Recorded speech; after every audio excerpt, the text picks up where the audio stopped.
What is happening, ladies and gentlemen? My name is Ty from Ty Drives, and sitting in front of us is the 2024 Volvo S60, and this one just so happens to be the T8 Recharge in the ultimate trim level. So we have a very nicely optioned S60 to take a look at today. Now, throughout this video, we are going to take a look at all of the features on the exterior. We'll then pop the hood and see what's going on, because we do have a couple of different drivetrain options. And then we'll get into the trunk, see how much storage we have, and finally into the interior, starting with the rear seats and making our way forwards to the front seats. But you're going to want to make sure to stay tuned to the end of the video, because I'm going to strap this GoPro to my head and we're going to take this S60 out for a drive. First things first, let's take a look at the headlights. So they are full LED units, so we have LED lights for the high and low beams, also the turn signals and daytime running lights. And then you also have headlight washers, which is a pretty nice feature, right below in that little square there. We can also see the circles that span across the front bumper, and those are your parking sensors. So we have parking sensors all over on the front and the rear bumper, worth pointing out. Lots of black accents on this car too, so we can see the side grills leading into the lower and the upper grille are all glossy black. And we have a camera up front for right underneath the Volvo emblem for the 360-degree view camera system on this car. Nice long kind of sloping hood with that crease that leads into the grille. And we have these pretty neat looking 19-inch wheels, kind of this machine face and black pockets to the wheels. Kind of gives you the appearance that there's no lug nuts at all, because you have this big cover that goes over them. But very nice, pretty neat design for the wheels. And the tires measure 235/40. Taking a look down the side, we have our charging door right here, and you also have gloss black that surrounds the windows and even on the mirror cap. We'll talk more about charging times when we pop the hood.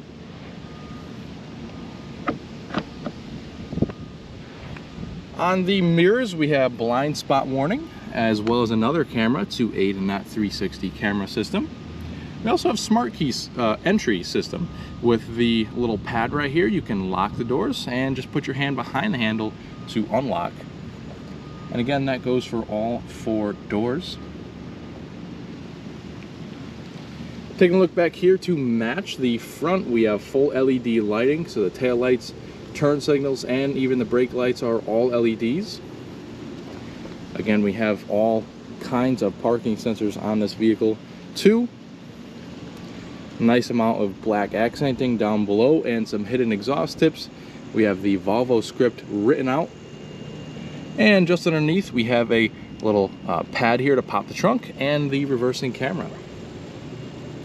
One last thing to round out the back is our powertrain badging. We have T8 all-wheel drive recharge. So now that we've finished up the exterior features, what do you guys think on the style? Now, the S60's been out for a couple years now, but I personally think this S60 in front of us now looks awesome. What do you guys think? Let me know in the comments. So under the very large opening for the hood, this one we have is the T8 Recharge powertrain, as you've heard me say before. And basically that is comprised of a 2-liter turbocharged inline 4 with an electric motor to produce 455 horsepower. Yes, you heard me correct.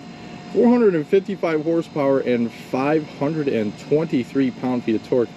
That's all hooked up to an 8-speed automatic and all-wheel drive. Now, as far as the electric driving range, because this is a plug-in hybrid, you will get just about 42 miles on pure electric driving, and it'll only take you 5 hours to fully charge on a 240 volt charger. Now, the other powertrain we have is deemed the B5, B as in boy, 5, which is a 2-liter turbocharged inline 4, which is a mild hybrid, 247 horsepower, 258 pound-feet of torque on that one. It's hooked up to the same 8-speed automatic, and you can choose between front-wheel drive or all-wheel drive. So under the hood, basically we just have the 2-liter turbo. We have some hybrid components under here with the do not touch high visibility orange You can see the hood release right here is just off the center, and the hood opens very, very nice and high. Okay, so let's pop the trunk and see what's going on back here. It does pop open nicely, although it is not a power trunk. It must have some springs within the trunk latch to pop it open for you. As you can see, we have the nice rubber floor mat installed in this car, and it's pretty bare bones once you get back here, other than a little net pocket and a 12-volt power outlet. And you can also fold the seats at a 60/40 fashion with a ski hatch. Let's see what lies underneath the trunk floor. And it looks like we have a tire inflation kit, no spare tire, since that is where the batteries are for the electric propulsion. We have a little handle right here to grab the trunk and shut it right down. Alright, so now let's get into the exciting part, and let's hop right into the interior, see what it looks like. We have pretty nice materials on this S60, so it's all nice, soft to the touch up here and even down here, and the materials just get nicer from there. So we have some leather covering with some stitching on your armrest, and some nice bright work with your door handle, and you even have a lock-unlock button. Very nice stitching and graining to the leather on the car too. And these headrests will actually fold down for you, and we have some buttons up here to fold the seats down, so we can press that. That will electronically fold the headrest down, and take a look at that. These seats fold down flat to match the trunk floor.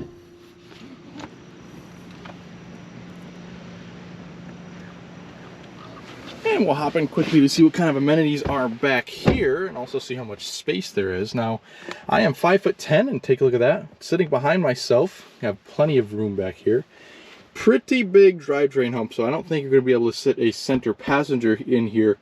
But if you are able to squeeze them in, there is a third seat belt back here, so you definitely can. Back here for charging, you have two USB-Cs, your heated seats as well for back here. Net pockets on both sides, and you also have air vents on the B pillars. You have LED illumination, grab handles, the headrests that you can fold up and down, and you can also fold down a nice armrest with a couple of cup holders, and that is where you'll have access to the pass-through. Next, we'll take a look at the front cabin. Alright, and here we are at the main event, the front cabin. So we'll go over some things on the driver's door, and then we'll hop right in. So we have a nice 14-speaker Harman Kardon audio system on this car, and you can see it branded right up here with some nice metal grills, amazing sound to the audio system. We have memory seats for both the front driver and the passenger, so that is pretty awesome. You really don't see memory seats on the passenger side very much. Right down here we have power child locks for the doors and the windows. We have one touch down and up power windows, and you can also power fold the mirrors by pressing both the L and R buttons simultaneously. You also have some storage down at the bottom, and of course very nice materials like out back. On the left of the dash we have a pretty cool air vent with some kind of driftwood open pore style wood trim. And we also have our two releases, one for the gas door and one for the trunk. We can also tilt and telescope the steering wheel by just releasing this lever here. We have the hood release down over here, and our pedals, of course. Very nice adjustments for the seat, and definitely very nice quality. You can even see the grain to the leather, which looks very, very nice. You have your extendable thigh extension, as you can see out.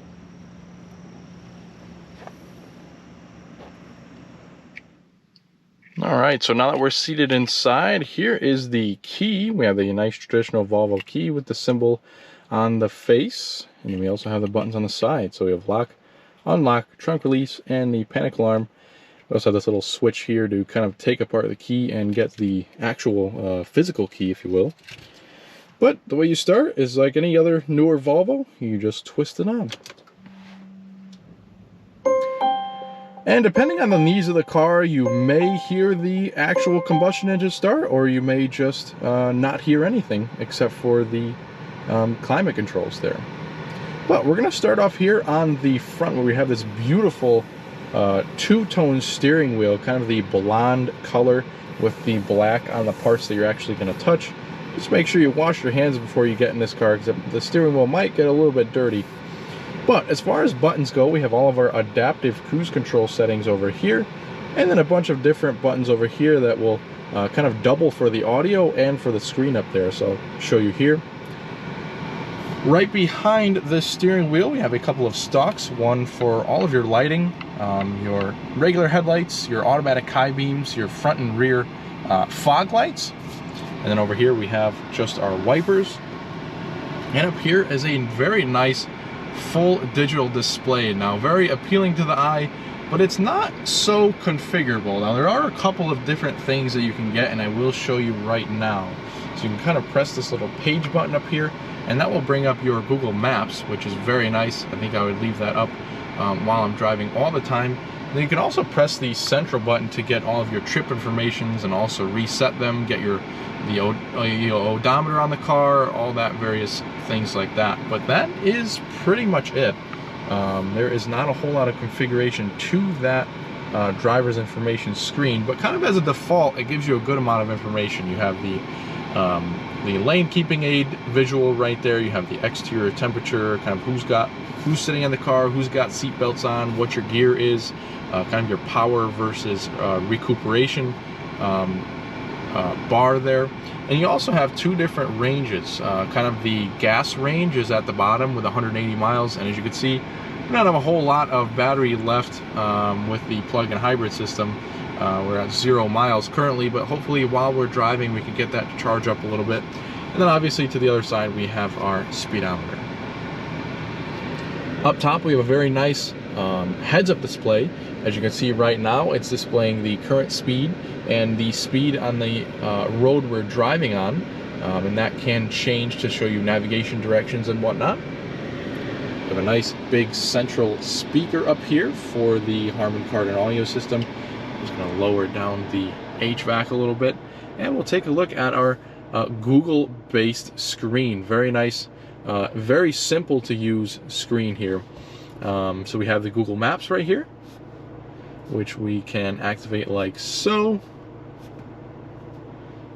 like that, and then we can input our destinations right up here. We have our music screen right here, in which we can see the SiriusXM is activated.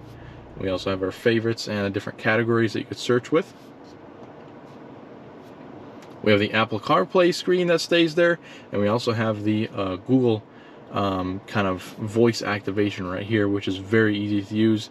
It will control a lot of aspects of this car, so that is pretty neat. You can swipe down from the top to sign into your different profiles and view notifications. And we also have this little app button here, which will pull up all of our apps, kind of give you a car status screen with your tire pressures and service.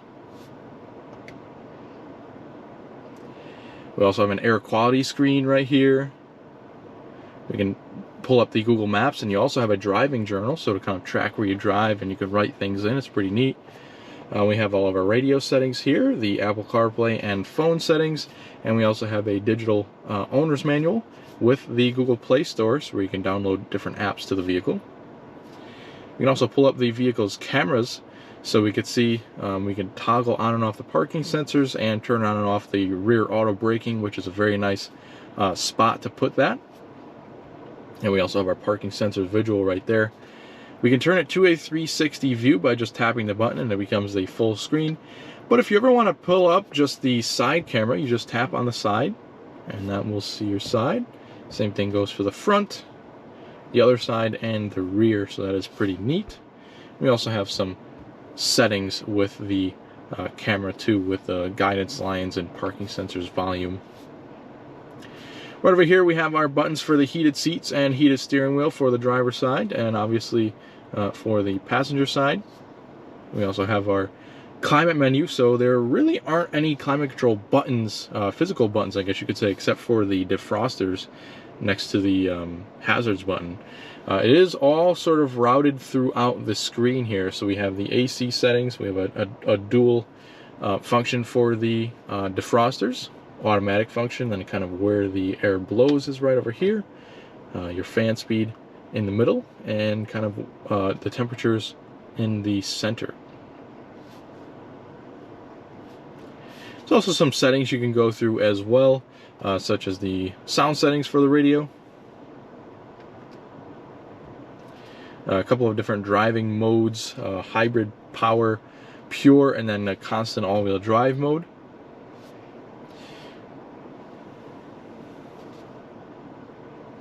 Turn on and off some of your lane or your driving assistance features. We can also turn on creep as to where the car will just creep along like an internal combustion engine. With your foot off the brake, you can turn that on and off. And then you can also turn on the steering wheel firm setting, which we're going to leave that on for the drive. But that pretty much is it with the screen. It's not really lacking anything, but it kind of seems like it does because it took so short to explain everything. It's just very nicely integrated into the screen, everything. So very nice, simple, Google-based system. Down here we have the hazards and the defrosters like I showed you earlier, and a couple of settings for the audio. This is actually your audio volume right there. Right down here we have our gear shifter, which is hollow, and that's again for the 8-speed automatic. We can pump it directly down into drive and directly up into reverse, and that will bring up the reversing camera. And we just press the P at the base of the shifter for park. Then we have the start-stop button, electronic parking brake, and auto hold. A couple of cup holders in here, and very nice covering for the center console. If you lift it up, we have the world's smallest center console, so it's very, very shallow. But we do have a couple of USB-C inlets and a 12-volt power outlet in there. On the passenger side, we have a very nice visual here with the wood and the stitching on the dashboard. Also open up the glove box, see it's felt lined and very spacious in there. Taking a look up top, we have our visors with the illuminated mirrors in there and card holders. And our center stack houses all touch sensitive controls. So we have the lighting, and we can turn all the lighting on with that central button. We also have this button here to put the sunshade back, and it also doubles as the sunroof control, so we can just swipe like that with our fingers. Pretty nice size sunroof for a sedan. So we have the kind of first portion here that will vent or slide, and the fixed rear portion, so pretty nice. And again, the opening of the sunroof, the glass part, is also doubled with this same control there. We also have some SOS and emergency buttons up there too. Nice big rear view mirror, which is frameless, and it also has your garage door home links. And all 4 passengers in this vehicle will be treated to grab handles. But that's pretty much does it for all the features of the S60 in 2024. Let's get this thing out on the road and see how it drives. I'm kind of excited to see how this one drives with having quite a bit of power.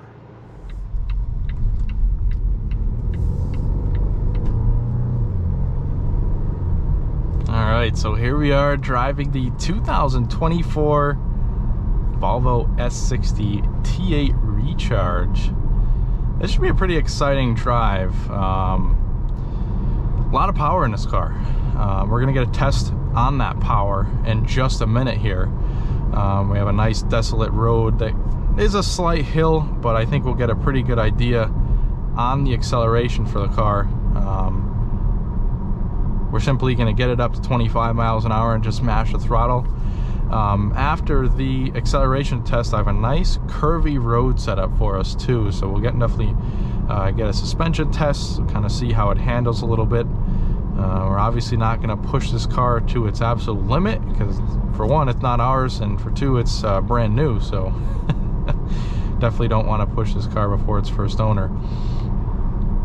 But by the end of the video, I think you'll get a good idea of both the features of the car and also how it drives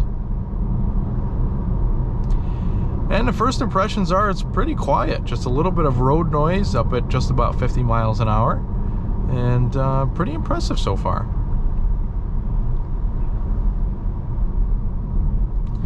As you can see, once we apply the brakes a little bit, we have some charge going into the battery, which hopefully we can recoup some. And right here is where we're going to do our acceleration test. Now, what I like to do is just leave the car in its automatic mode and kind of mash the throttle once we get up to 25. That is a good test for the transmission too, to see how fast it reacts. So here we go.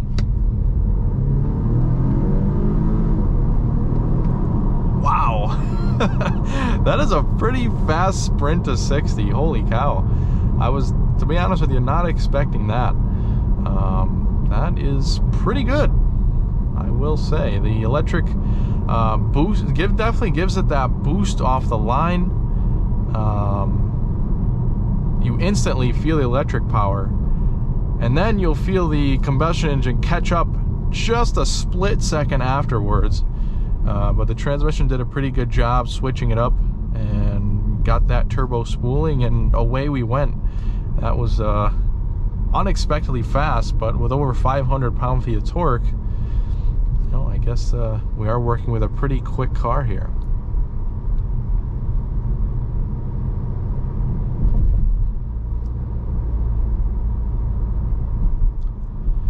Now the battery's fully charged. Like I said earlier, you get about 41, 42-ish miles of driving, and that's just an estimate, of course. But that is a good amount. You know, I would say for my commute to work, that would work perfectly. I could probably charge the car up 3 times a week and make it back and forth to work on just purely electric, which is very nice.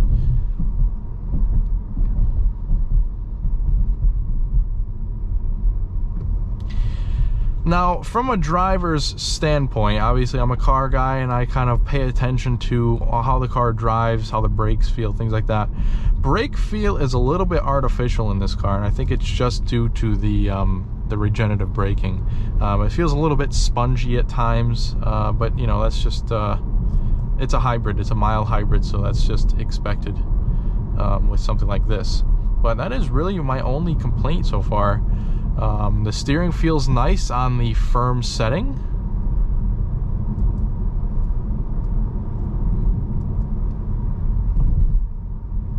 And of course it has plenty of power.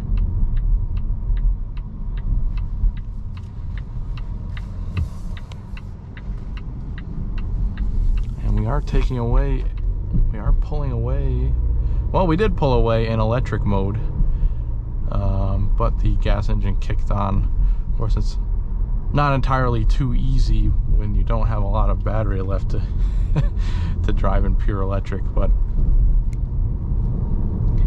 right up here we have a pretty nasty stretch of road. It definitely needs to be repaved. But this will kind of be our suspension torture test. There's lots of patchwork, lots of imperfections in the road, but it'll definitely give us a good idea on the kind of worst case scenario and how it drives.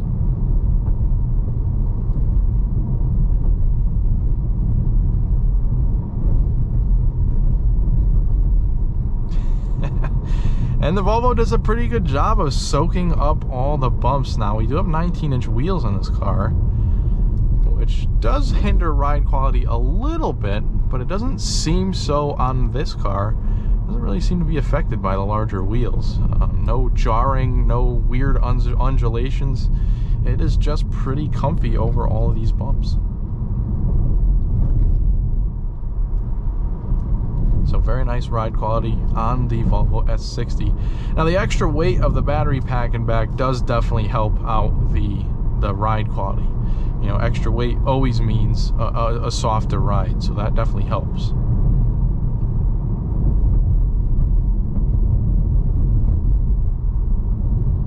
Pretty impressive ride quality. Now, one other thing I wanted to talk about is the comfort level. Now, I failed to mention this in the video, but if you kind of bump up the little button on the lumbar control, that will allow you to control the lumbar as well as the thigh extensions. So the thigh extension is pretty much fully extended for me, which is the way I like it. And this is a very, very comfortable seat. I can tell you, I have family members personally that will only buy Volvos. They are kind of closed-minded to any other car just because of how comfortable their seats are. So just to give you an idea on that, very, very comfortable seats, combined with a pretty comfortable suspension, is a pretty comfortable car. It also drives pretty nice, like I said earlier, with the steering wheel firm, with the, well, I should say steering wheel feel at the firm setting. It feels very nice, but you can also lighten it up within the infotainment screen. Now, that being said, with it firm, it's still pretty light, but at least they give you that option. That's pretty neat. And we'll round our final corner here, and that means our time with the Volvo S60 is coming to an end. I hope you guys have enjoyed the video and the Volvo at that, just as much as I have. I also hope you stick with us here at Ty Drives for more videos just like this one in the future.